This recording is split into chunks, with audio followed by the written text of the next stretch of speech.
with our motto, let learning be a joy and teaching a pleasure. Here we are with the remote teaching and learning process to bridge the gap. Happy learning, students. नमस्कार बच्चों, कैसे हो आप सभी। आशा है सभी स्वस्थ और सुरक्षित होंगे। बच्चों, आज हम पढ़ने वाले हैं विशेषण व्याकरण।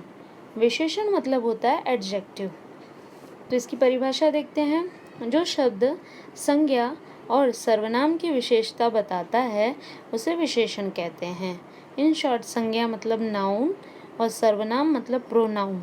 इनके बारे में जो बताया जाता है उसे हम विशेषण कहते हैं। जहाँ प्रश्न कैसा, हाउ आए, उसका उत्तर विशेषण कहलाता है। अर्थात संज्ञा सर्वनाम की विशेषता जैसे कि गुण, क्वालिटी, अच्छी, दोष मतलब खामियां, वीकनेस, भाव, फीलिंग्स, इमोशन, अवस्था, पोजीशन, स्टेटस बताने वाले शब्द विशेषण कहलाते हैं। जैसे कि यहाँ कुछ उदाहरण दिए गए हैं, जैसे भावुक, ईमानदार, मटमैला, आदरणीय, चालाक, कुछ इत्यादि। ऐसे अनेक विशेषण के उदाहरण हैं। जिस शब्द की विशेषता बताई जाती है, किसकी विशेषता बताई जाती है? संज्ञा और सर्वनाम शब्द की। तो जिस शब्द की विशेषता बताई जाती है उसे व्याकरण की भाषा में हम विशेष्य कहते हैं। मतलब विशेष्य की विशेषता बताने वाले शब्द को विशेषण कहते हैं। कुछ उदाहरण दिए गए हैं। पंछी मीठा गाना गाते हैं। पंछी हो गया संज्ञा और उसके बारे में बताया गया। मीठा गाना गाता है तो मीठा हो गया विशेषण। दूसरा है इंद्रधनुष में 7 रंग होते हैं। अब इंद्रधनुष के बारे में बताया गया है 7 रंग, तो ये जो 7 है ये हो गया विशेषण। सोहन कुछ खिलौने खरीदेगा। यह पुस्तक मेरी है। मुझे 1 लीटर दूध चाहिए। बच्चों, विशेषण के 4 प्रकार होते हैं। गुणवाचक विशेषण, संख्यावाचक विशेषण, परिमाणवाचक विशेषण, सार्वनामिक विशेषण। जिसमें से संख्यावाचक विशेषण और परिमाणवाचक विशेषण के 2 प्रकार होते हैं। इस पर हम विस्तार से आइए ध्यान देते हैं। पहला है गुणवाचक विशेषण। गुण मतलब होता है क्वालिटीज, है ना, वो अच्छा बुरा हर प्रकार का हो सकता है। इन शॉर्ट यूँ कह लो, जो गुण, दोष, रंग, रूप, आकार, प्रकार, स्वभाव का ज्ञान कराता है उसे गुणवाचक विशेषण कहते हैं। परिभाषा है, जिस शब्द से संज्ञा या सर्वनाम, नाउन, प्रोनाउन के गुण, क्वालिटी, अच्छी, दोष, वीकनेस कह लो या बुरी क्वालिटी, दशा, पोजीशन, आकार, शेप, रंग, कलर आदि का ज्ञान हो, उन्हें गुणवाचक विशेषण कहते हैं। जैसे अच्छा, बुरा, नया, पुराना, गोल, हरा, पीला, काला, इन सभी को गुणवाचक विशेषण कहते हैं। पहला उदाहरण है सुंदर पक्षी। पक्षी हो गया संज्ञा और वो कैसा है? सुंदर है। गुण बताया गया, उसकी क्वालिटी, अच्छी गुण बताई गई है, तो ये हो गया गुणवाचक विशेषण। दूसरा है मीठा आम। आम हो गया संज्ञा और मीठा क्या हो गया? स्वाद, है ना, उसके बारे में बताया गया, ये भी गुण हो गया एक प्रकार का। तीसरा है शिवाजी महाराज साहसी राजा थे। साहस मतलब करेज, साहसी, करेजियस। तो शिवाजी महाराज कैसे राजा थे? साहसी, तो ये एक प्रकार का गुण हो गया, तो ये गुणवाचक विशेषण। अगला है लड़का शरारती था। शरारती मतलब दोष हो गया या खामी कह लो, है ना, तो गुणवाचक विशेषण। कुछ और उदाहरण है, जैसे हमारी पृथ्वी गोल है। गोल आकार गुणवाचक। अगला है हीरा सुंदर और चमकीला था। सुंदर गुण, चमकीला रंग, है ना, तो ये हो गया गुणवाचक विशेषण। अगला है संख्यावाचक विशेषण। संख्या मतलब होता है नंबर, 1, 2, 10, 15, 16, 17, 18, है ना, ये संख्या हो गई। अब देखो, जहाँ पर संख्या का ज्ञान हो, नंबर का ज्ञान हो, उसे संख्यावाचक विशेषण कहते हैं। जिस शब्द से संख्या का पता चले उसे संख्यावाचक विशेषण कहते हैं। जैसे मेरे पास 2000 रुपये हैं, 2000 नंबर हो गया, है ना, तो ये हो गया संख्यावाचक विशेषण।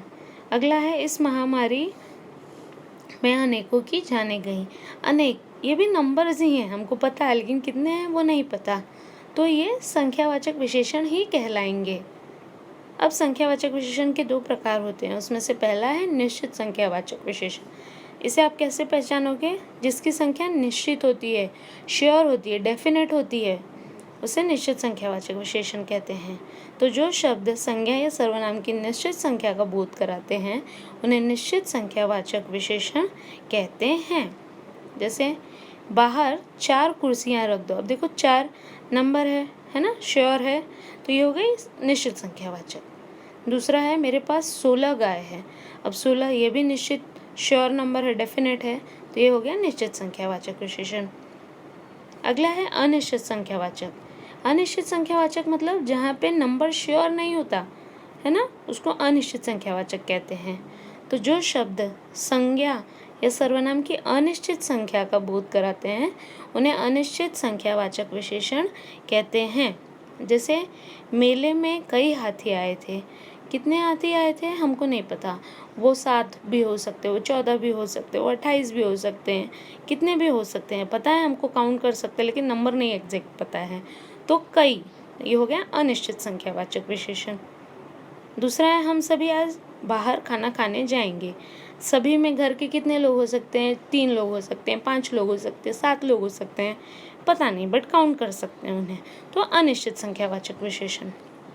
यहाँ पर कुछ उदाहरण और दिए गए हैं निश्चित संख्यावाचक के और अनिश्चित संख्यावाचक के। जैसे राम के पास 3 फूल हैं, 3 निश्चित संख्या। रीमा के पास 6 गुब्बारे हैं, 6 निश्चित संख्या। बगीचे में कई वृक्ष हैं। कितने वृक्ष हैं, 10 भी हो सकते हैं, 17 भी हो सकते हैं, या 100 भी हो सकते हैं, पता नहीं, तो कई अनिश्चित संख्या। मैदान में अनेक लोग आए थे। कितने लोग आए थे, 100, 100 से कम या 100 से ज़्यादा, पता नहीं, तो ये हो गया अनिश्चित संख्यावाचक विशेषण। अगला है परिमाणवाचक विशेषण।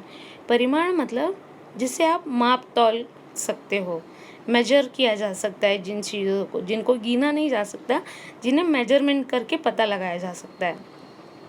जो शब्द संज्ञा या सर्वनाम की माप तौल, मात्रा आदि का बोध कराते हैं उन्हें परिमाणवाचक विशेषण कहते हैं। जैसे पहला है गरीबों को 20 किलो आटा दिया गया। अब देखो 20 किलो हम माप सकते हैं, है ना, आटे को गिना नहीं जा सकता, तो ये हो गया परिमाणवाचक। दूसरा है पिताजी बाजार से 10 किलो आलू लाए। 10 किलो इसको भी मेजर किया जाता है। तीसरा है मुझे थोड़ा पानी पिला दो। कितना पानी, 1 पानी 2 पानी तो नहीं होता, 1 गिलास 2 गिलास, आधा लीटर 1 लीटर, तो ये हो गया परिमाणवाचक। परिमाणवाचक विशेषण के भी 2 प्रकार हो, उसमें से पहला है निश्चित परिमाण। अब देखो निश्चित परिमाण मतलब जिसकी मात्रा निश्चित होती है, श्योर मेजरमेंट, डेफिनेट मेजरमेंट जो होता है वो निश्चित परिमाणवाचक। तो जिन विशेषण शब्दों से किसी पदार्थ या वस्तु, थिंग्स, की निश्चित नाप तौल का पता चलता है उन्हें निश्चित परिमाणवाचक विशेषण कहते हैं। जैसे पहला है रीना ने 2 किलो चावल खरीदे। अब 2 किलो देखो एकदम बराबर माप के दिया होगा, इसीलिए 2 किलो कहा जा रहा है, तो ये हो गया निश्चित परिमाणवाचक। अगला है यह साड़ी 6 मीटर की है।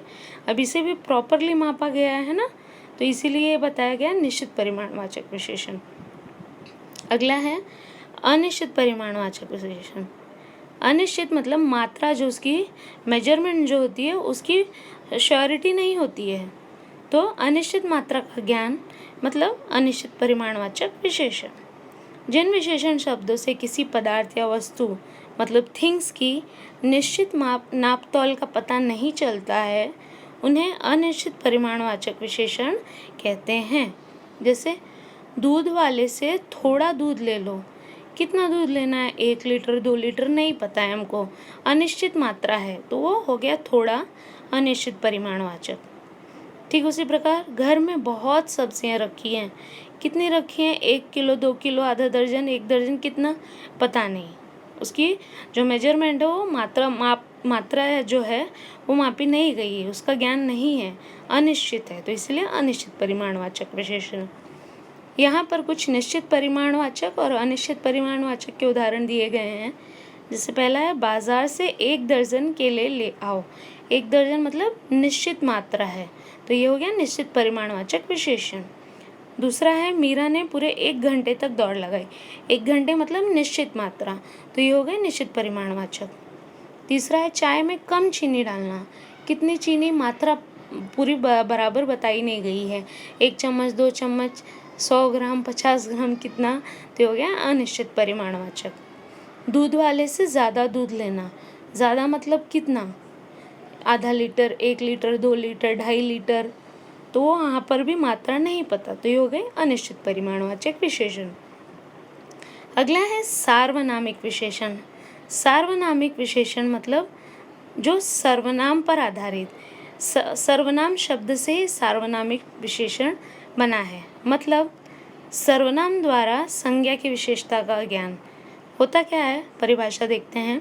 वाक्य में जो सर्वनाम शब्द संज्ञा से पहले आते हैं और वह आकर विशेषण का काम करता है, उन्हें सार्वनामिक विशेषण कहते हैं।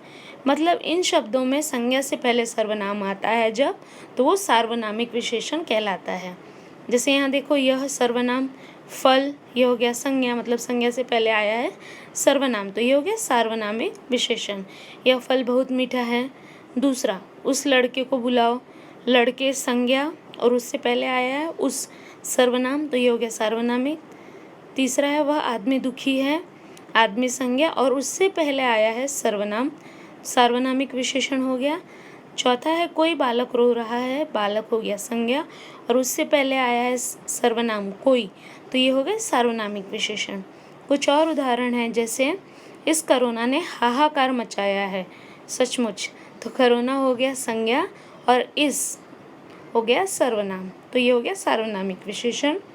अगला है यह किताब मेरी है, किताब संज्ञा और उससे पहले आया है सर्वनाम, तो ये हो गया सार्वनामिक विशेषण। तो बच्चों, ये थे विशेषण और उसके प्रकार। यहाँ पर कुछ प्रश्न आपको हल करने के लिए दिए गए हैं, जिसे आप अपने बुक में, नोटबुक में उतार लीजिए और उसके उत्तर लिख लीजिए। आज के लिए बस इतना ही। हर रोज़ कुछ नया सीखते रहिए, देखते रहिए हमारा चैनल, हंसते रहिए, मुस्कुराते रहिए, स्वस्थ रहिए और घर में रहिए। धन्यवाद।